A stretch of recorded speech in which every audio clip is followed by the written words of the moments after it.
start meal prepping with the best intentions in the world, but only to find yourself dreading it a few weeks later. Come winter time, you just want to eat your comfort foods and you do not want to see another salad leaf again. I've been there. Feels like a great idea at first, right? Batch cooking, eating the same meals every day. You're like, oh my gosh, I don't have to cook. I know what I'm eating. I'm eating the same thing every day. This is great. But somewhere along the way, life gets hectic. The winter time comes, it's fall, and this is the season that you want a pumpkin spice latte, full fat, everything, all the trimmings, and suddenly meal prep feels like another chore. Sound familiar? In today's video, I'm sharing my personal journey with meal prepping. How I went from completely overwhelmed and completely hating it, believe me, I hated it, to finding a way to not only make it easier, but to make it a little bit enjoyable. And I'm telling you exactly what I do now and why I started a YouTube channel dedicated to meal planning.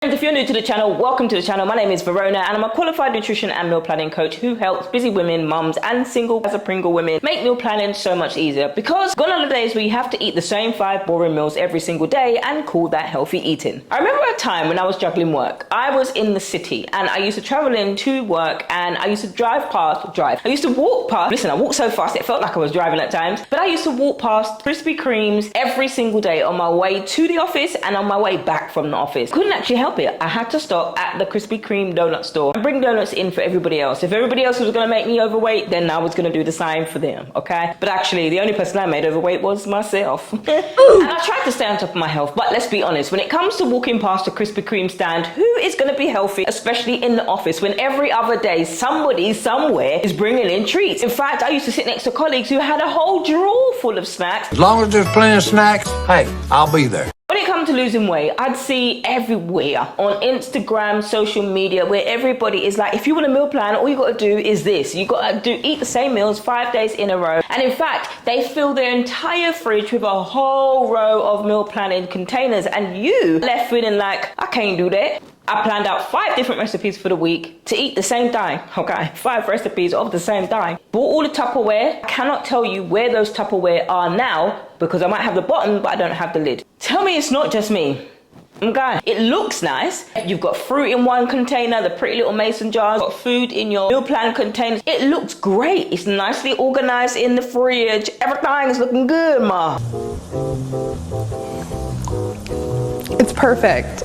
But by the time that Wednesday is always the day. By the time Wednesday comes around, it's like, I am ready to eat and I am really, really hungry right now. I would open up the fridge and there's a container right there. I would hide those containers as if I can't see them. And when I'm tucking into my delivery, I'm like, oh, food in the fridge? Oh, I never knew that was there. Lies you tell. I changed everything. I mean it. I changed the game. I stopped doing this boring routine thinking that it's going to help me and thinking that I'm going to magically, automatically start liking eating the same 5 foods every day. I tell you what, my friend, that was a dang lie. I had to put a stop to it. Anyway, here are the tips that help me stay continuing on my journey, especially stop meal prepping the same 5 things every day. Tip number 1, make your recipes simple. Okay, because we complicating way too much. We doing too much, honey. Now, when I started out, I felt like I had to make a complete 360 in 24 hours. I call them Gym Trainer Brad and Gym Trainer Brittany. They make you feel like you have to overhaul your whole diet in 24 hours. And if you don't, you're gonna stay fat for the rest of your life. And instead, what I do now is I stick to 2 or 3 versatile recipes that you can change that I can also mix and match. So what I mean by this, if I'm choosing chicken, organic chicken, girl, that's not cheap. What I will do is I'm gonna make that chicken stretch. Okay, tip number 2, plan for your real life, not your ideal life. Some of us might wanna lose 50 pounds.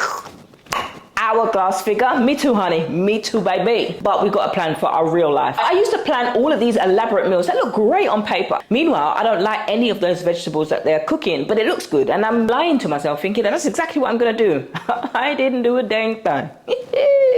Now, if I know I'm gonna have a crazy week, I focus on things that are super simple and quick to throw together. Salads or proteins that you literally open up, wash it in a cart. You put it in the bowl and it's done. It's super simple, easy. Make sure you wash your salad because we gotta wash our salad. Camera's doing some cray things. These are chicken skewers. Got these from Costco. And you get them in a bag, like 3 portions, 3 sticks of 15 minutes in the air fryer. and you put them in with pre-packaged salad and then some quinoa that I've cooked the night before. Simple, easy meal that is perfect for your days. And my last tip is number 3, making it enjoyable. I used to treat meal prep like it was another task that I had to do because I had to function and I had to stay alive. And I had to try to do it like Gym Trainer Brad and Gym Trainer Brittany. If you're type A person like me and you know that, oh my goodness, we're either gonna go hard or we're gonna go home. And I choose to go hard. So I'm trying really hard to do this thing and to eat the same thing, to eat broccoli.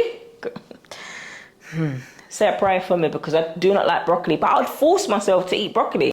God, I hate it. And that's one of the main reasons why I don't like broccoli, because I tried to copy somebody else and I know I don't like it. I said, why am I continuing to do something that I know I don't like? Ain't no way. I don't know where I got this phrase, but I like it. Honestly, in all honesty, all jokes aside, it's about creating an atmosphere that you feel comfortable in. Now, there's a joke at church where we're talking about the atmosphere, and let's just say it in the atmosphere. But it's true. The atmospheres can either make or break you. And so if you create an atmosphere with your words. You can create an atmosphere where you continuously speak, you can be around somebody that's constantly speaking negative. And then that affects you, doesn't it? You might be a happy-go-lucky, you might be a happy-go, morning person. The minute that you get around them, they sometimes depict it as, in a cartoon, they depict it as somebody with a constant rain cloud over their head. Snoopy was one of them people, that there was a rain cloud over, I think his name was Charlie, over his head the whole time. Was it Charlie?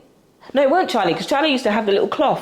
I can't remember who it was, but there was a character in Snoopy with that. They always had the cloud of rain. Sometimes we can be around people like that, and then, there's life and death in the power of our tongue. They're constantly speaking negative, and you come in under the atmosphere of their words, you begin to feel the things that they are speaking. And sometimes most times we've got the power to speak an atmosphere, not manifest, because that's not what I believe. We've got the power to change the atmospheres by the words that we speak, or literally by how we speak. We can change atmospheres. We need to be aware of what it is that we're speaking.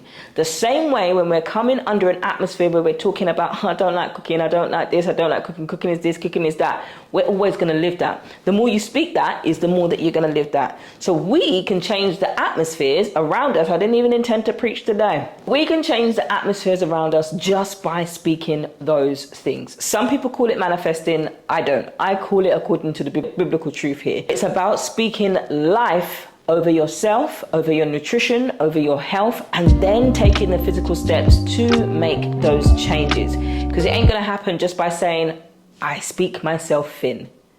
I am a size 0. I no longer have a fat belly because I'm going to speak that I no longer have a fat belly.